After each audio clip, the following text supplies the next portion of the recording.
Can you all hear me without the mic? Is that okay? Yeah. Or do you Yeah. need me to use it? It's hear me? okay. All right. So, if it's okay, if y'all don't mind, I feel it's more intimate that way. As Cheryl said, my name is JP. It's short for Jean Paul. My wife's name is Mary, and my kids, Lily and Marley. Lily was in the program with us. We were in the program for about 4 months, and Marley was on her way. Mary looked like me. So let me ask you a question. How many of you have woken up in the morning and stubbed your toe right away, or bumped your knee or your head or something that just kind of ruined your morning for a little bit? It's happened to somebody, right? And that just kind of snowballed because you're angry about your toe, you stumble into the bathroom, you know, the rest of your morning just sucks. And it kind of like affects your whole day. Have you had that experience? Most of us probably have, more than once. And you know, most of us are able to get over it pretty quickly, and you have a better day towards the end of the day. Now, imagine, try to put yourself in the shoes of someone who, something, you know, we're using the stubbing your toe, but it could be anything in life. You know, something that day, there's a bill that's late. You know, people have issues with family members. You might have gotten into a fight with somebody, you know, whether it was a boyfriend, girlfriend, your mother, your father, you know, and you don't have, some people don't have the ability to get over it so quickly. Not because there's anything wrong with them, it's just, you know, the way the world is today, it's not an easy place to live. I think we can all agree on that. You know, that doesn't mean it's a bad place. It just means there's a lot of bad things going on. There's a lot of things that affect each and every one of us every day.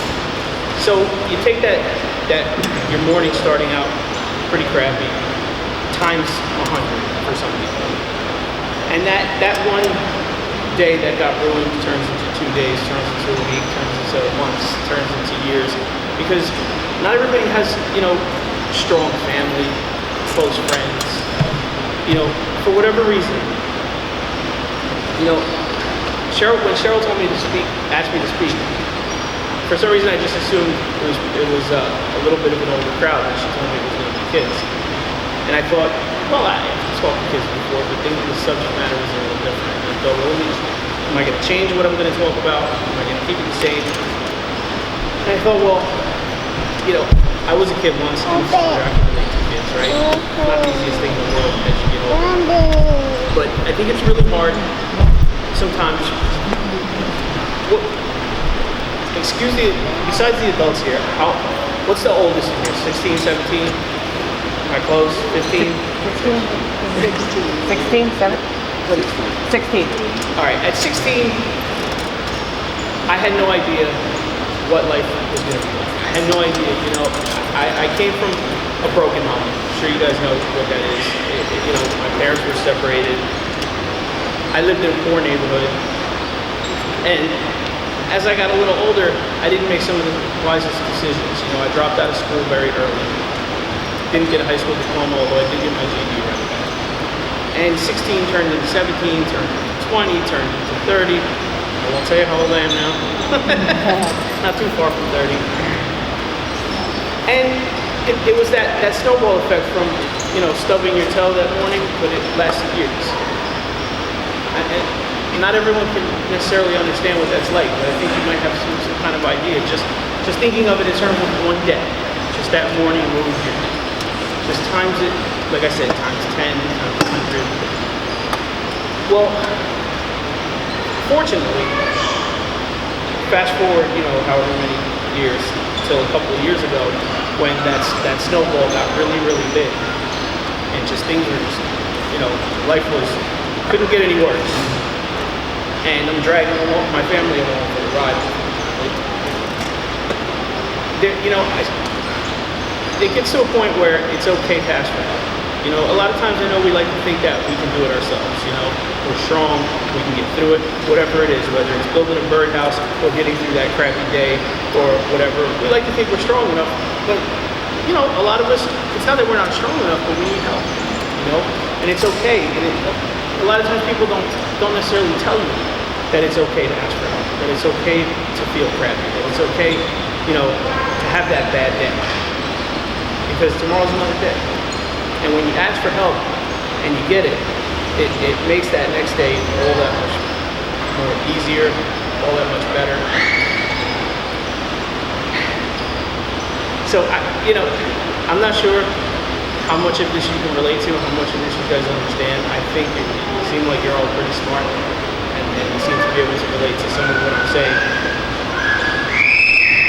There are a lot of programs like Family Promise. Family Promise happened to come along at the right time. We had a really strong team of advocates working for us and pushing for us because we reached out. When we got to that point where we realized we're at the end of our rope, we need help, we made phone calls. We humbled ourselves and we asked for help. And one thing led to another. We were introduced to Cheryl, and she took us in. We were in the program for 4 months. That was about 2 years ago. And that snowball started to move very quickly.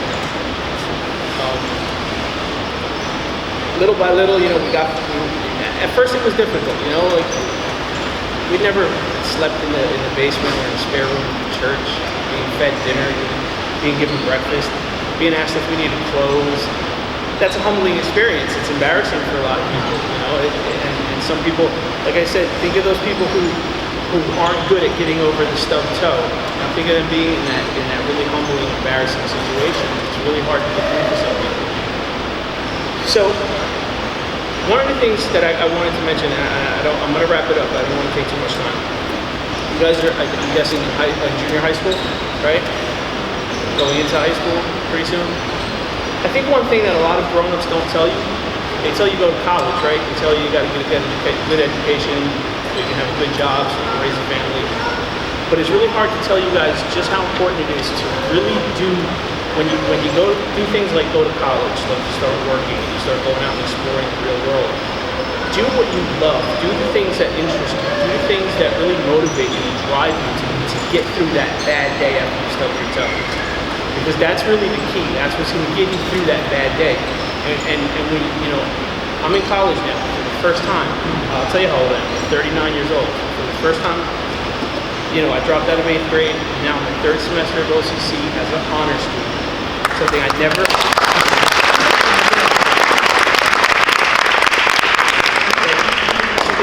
imagined in my life, an honor student.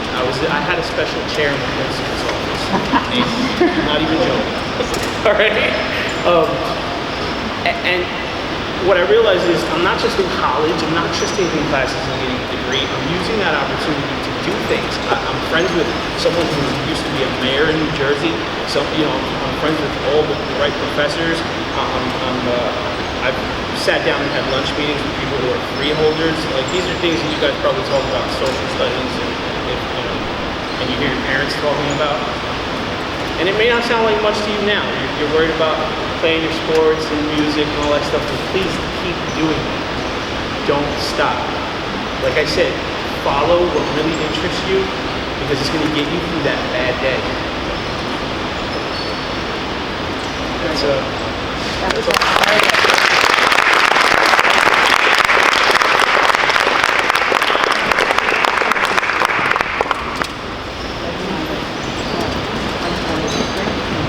It was really hard to hear you with that sound that came on as soon as you started.